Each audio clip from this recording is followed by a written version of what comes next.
Hi hello ನಮಸ್ಕಾರ ಸ್ನೇಹಿತರೆ. ಇಂದಿನ ಸಂಚಿಕೆಯಲ್ಲಿ ಏನಾಗ್ತಿದೆ ಅನ್ನೋದನ್ನು ತುಂಬಾ ಕ್ವಿಕ್ಕಾಗಿ ನೋಡ್ಕೊಂಡು ಬರೋಣ ಬನ್ನಿ. ಇಲ್ಲಿ ಭದ್ರಾ ಅಪ್ಪನ ಹತ್ರ ಹೋಗಿದೆ, ಮದುವೆ ನಿಲ್ಲಿಸೋದ್ರ ಬಗ್ಗೆ ಮಾತನಾಡ್ತಾರೆ. ಆದರೆ ಇಲ್ಲಿ ಶಿವರಾಮೇಗೌಡರು ಮಗನ್ನೇ ಬೈದು ಕಳಿಸ್ತಾರೆ. ನಾನೇನಾದರೂ ಇದಕ್ಕೆ ಒಪ್ಕೊಳ್ಳಿಲ್ಲ ಅಂದರೆ ಸಾವಿತ್ರಿ ಹೋಗಿ ನಿನ್ನ ಮೇಲೆ ಕಂಪ್ಲೇಂಟ್ ಕೊಡ್ತಾಳೆ, ನೀನು ಜೈಲಿಗೆ ಹೋಗ್ತೀಯ, ಅದನ್ನು ಅನುಭವಿಸೋಕ್ಕೆ ನನ್ನಿಂದ ಸಾಧ್ಯ ಇಲ್ಲ, ಅಲ್ಲಿ ಎಷ್ಟು ಕಷ್ಟ ಆಗುತ್ತೆ ಅನ್ನೋದು ನನಗೆ ಗೊತ್ತಿದೆ ಅಂತಾರೆ.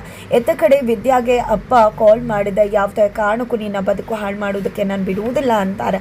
ನಿಮ್ಮ ಮೇಲೆ ನನಗೆ ನಂಬಿಕೆ ಇದೆ, ಸುಮಂಗಲಿ ಪೂಜೆ ಮಾಡ್ತಾ ಇದ್ದೀನಿ, ನನ್ನ ಮಾಂಗಲ್ಯ ಭಾಗ್ಯ ಗಟ್ಟಿಯಾಗಿರಲಿ ಅಂತ ಹೇಳಿ ವಿದ್ಯಾ ಹೇಳಿದಾಗ ಖಂಡಿತ ಅದಕ್ಕೆ ಪೋಸ್ಟರ್ ಅಂಟಿಸ್ತೀನಿ ಅಂತ ಹೇಳಿ ಚೆಲ್ವ ಅವರು ಕೂಡ ಹೇಳ್ತಾರೆ. ನಂತರ ಕೊನೆಗೂ ಕೂಡ ಮದುವೆ ಚಿಪ್ಪರದ ಶಾಸ್ತ್ರ ನಡೀತದೆ.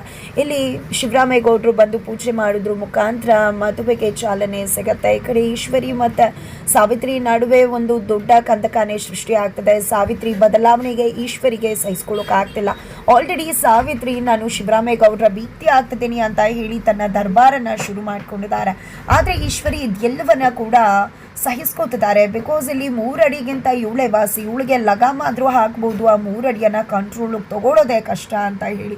ಇತ್ತ ಕಡೆ ವಿನಂತಿ ಮತ್ತು ಸಾವಿತ್ರಿ ಏನೇ ಮಾಡಿದ್ರು ಕೂಡ ನನ್ನ ಭದ್ರೇಗೌಡ್ರು ಬದುಕಲ್ಲಿ ಬರೋದಕ್ಕೆ ವಿನಂತಿ ಸಾಧ್ಯನೇ ಇಲ್ಲ ಅಂತ ಹೇಳಿ ವಿದ್ಯಾ ಡಿಸೈಡ್ ಮಾಡ್ಕೊಂಡಿದ್ದಾಳೆ. ಜೊತೆಗೆ ತನ್ನ ಗಂಡನ ಬಳಿಗೆ ಹೋಗಿದೆ, ಯಾವತ್ತಿದ್ರೂ ಕೂಡ ನೀವು ನನ್ನವರ, ಯಾರು ಕೂಡ ನಿಮ್ಮ ಬದುಕಲ್ಲಿ ಬರುವುದಕ್ಕೆ ನಾನು ಬಿಡುವುದಿಲ್ಲ ಅಂತ ಹೇಳಿ ಗಂಡನಿಗೆ ಧೈರ್ಯ ನೀಡಿದ್ದಾಳೆ ವಿದ್ಯಾ. ಜೊತೆಗೆ ಸುಮಂಗಲಿ ಪೂಜೆಯನ್ನು ಕೂಡ ಮಾಡ್ತಿದ್ದಾಳೆ. ಅದೇ ದಿನ ಭದ್ರಾ ಮತ್ತು ವಿನಂತಿಯ ಮದುವೆ ಕೂಡ ಗೊತ್ತಾಗಿದೆ. ಕೊನೆಗೂ ಇಲ್ಲಿ ಮಧು ಒಣಗಿತ್ತಿಯಾಗಿ ಬಂದು ಹಸಮಣೆ ಏರಿ ಕುಳಿತುಕೊಂಡಿದ್ದಾಳೆ ವಿನಂತಿ. ಈ ಕಡೆ ಮಧುಮಗನಾಗಿ ಪೀಠ ಧರಿಸ್ಕೊಂಡಿದ್ದೆ ಭದ್ರಾ ಕೂಡ ಇಷ್ಟ ಇಲ್ಲದ ಮದುವೆಗೆ ಬಂದು ಕುಳಿತುಕೋಬೇಕಾಗಿದೆ. ಈ ಕಡೆ ಸುಮಂಗಲಿ ಪೂಜೆ ಮಾಡ್ತಿದ್ದಾಳೆ ವಿದ್ಯಾ, ಇತ್ತ ಕಡೆ ವಿನಂತಿ ಕುತ್ತಿಗೆಗೆ ತಾಳಿ ಕಟ್ಟುವುದಕ್ಕೆ ಮುಂದಾಗ್ತಿದ್ದಾನೆ ಭದ್ರಾ. ಹಾಗಾದರೆ ಏನಾಗುತ್ತೆ ಮುಂದೆ ತಿಳ್ಕೋಬೇಕು ಅಂದರೆ ಮುಂದೆ ನಾವು ವಿಡಿಯೋಗೆ ವೇಟ್ ಮಾಡೋದನ್ನ